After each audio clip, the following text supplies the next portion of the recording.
A Journey into the Unknown. Chapter 36. The Electric Age ushered in a wave of new and increasingly sophisticated technology to make life and communication easier. This is now the Gilded Age, a time where the unknown becomes known. A time where the content becomes more important than the form. The physical will take a back seat to the energy that actually propels form. The soul will be the star of this new Gilded Age. No one here has actually seen a soul, but they will.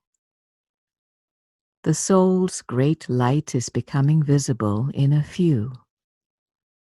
This is pure source energy. It has taken millions of years for this to finally occur here. Some tiny soul seedlings have become mature against all odds, against the will of the flesh. When a less mature soul experiences the power of the fully mature soul by being in its presence, it will know what to do. It will be informed, and then it will inform and plug into the spiritual web we are building. Each of you have teamed up with me to create this new network, this new phenomenon. The elevated self of form has joined with other elevated self of forms to create a union of God and man so powerful that less mature beings will quiver at its feet. Chapter 37.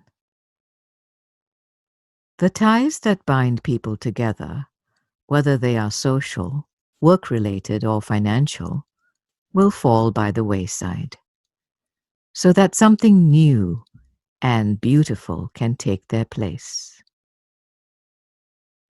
People will have their eyes opened and their hearts expanded as they finally acknowledge their oneness with their brothers and sisters and with all of life.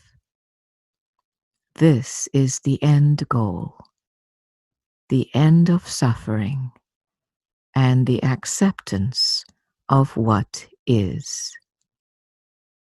This is the plan. When people are experiencing any kind of crisis situation, show that the thought of crisis situation or bad situation is a man-made reaction to the unwanted aspects of life. Maybe it is uncomfortable. Maybe it is inconvenient. But accept it as it is. Accept life's messiness without worrying about it. Be grateful for what you have and don't focus on what you don't have. Everything here is temporary and constantly shifting. This is allowed by life, by the universe, by the powers that be, because important life lessons are embedded in life's conditions. They are always prompts to move from fear to love, from me to us, from you to we. Share spiritual information and insight with your sisters and brothers. Share the perspective of truth that they will not find in the media. Share the content of local and world news. Share the why behind everything that is happening. Discover a way of finding out what is going on in the world that works for you. A way that is educational, but not too jarring. Nothing that will move you from peace and push your buttons, but a way in which you can know, find out, and explain the content to those who may ask you. You are the saints, the wise ones. You are the ones with answers to what ails people's perceptions. They only see the form. Show them how to discover content and meaning. Don't bury your head in the sand. Chapter 38. The fire within each of you will control what you do and how you do it. It is the creative force. It relies on your brain only as a communication device and bypasses it as a primary decision maker. The ego uses your brain as a decision maker. Even in affairs of the heart, the brain gets the last say. The idea that humans are vehicles for something other than a brain and all of its ideas about everything is a novel one. What if someone doesn't believe there is anything else? That what you can perceive is all there is? Atheists have firmly developed and held beliefs just as a churchgoer may have. Your task is not to change anyone's mind about anything. They will change their mind when they are ready to do so. You are each positioned as resources when someone is ready. The task at hand is to nurture this opening up, this flowering, if you will, of your brothers and sisters. Life's harshness can harden the encasement of the soul, essentially freezing it and preventing growth. We, as mature souls, model life beyond perception into the realm of knowing. You are a portal, a fountain of otherworldly wisdom. When you share with a new initiate, this is what you are sharing, heart to heart. Their brain is processing what you are saying, but you aren't sharing with a brain. You are sharing nurturing light with the heart of their soul. The soul will recognize your words as truth. You are helping to rewire a system that bypasses a brain and its egoic ideas. You are helping another soul to take charge of the body and not be a slave to it. You are like a modern-day Moses, freeing people from themselves. Chapter 39. Be as gentle as a lamb with new initiates. Demonstrate the fruits of spirit, health, joy, and abundance. Help them to see the content of what troubles the world and what may be troubling them personally. Help them to discover their true identity and that all pain and suffering comes from false human identification. Be cautious about using the illusion analogy. It can throw people off course. The illusion is that we are not who we think we are. The illusion is not that we are having a hallucination. The effects of the illusion have built the world with the building blocks of pain and suffering. As the world's systems collapse, people will question if there is any truth in the world at all. Show them that there is.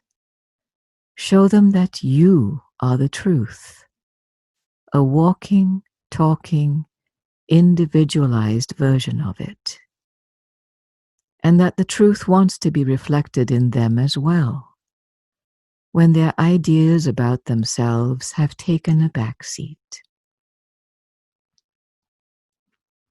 The same atonement process that you went through has to occur with new initiates. They too have to demonstrate a little willingness for us to work with them, whether it is through texts or through you personally. This process of letting go can be a painful one and full of distress. Be a good listener and short on advice, which is simply to follow your heart in all things and to go in the direction life is taking you. When you ask someone, "Why do you do that?" and the answer is anything other than, "Because it brings me peace and joy," then you know that you have tapped into human identity, attachments, and role-playing. Things that are definitely not freeing and are definitely not fruits of spirit. Gently point these out, if given the opportunity. Chapter 40. It has often been said that good guys finish last. We beg to differ. The good guys, you, are already past the finish line for a race that was never started to begin with. This was never a competition, just a realization. Who is there to compete with? Characters, bodies, separate from your own? Both of which are unreal? Meaning that they have not yet represented the tiniest fragment of truth? The good guys have stopped thinking about life as a race, or as a time period in which you are to acquire as much money, material goods, or status as possible. They see the futility and meaninglessness of the ego's approach to life. Typically, when a soul has reached this level of development, they leave their body and vanish, disappearing into the spiritual realm from where they came. There is no need for further lessons here. Now, however, it is different. We want all of you who are in agreement with us to stay, to live on earth in a brand new way, and to model this for all to see. This is the Gilded Age, the time of Christ consciousness, a time when good guys reign supreme.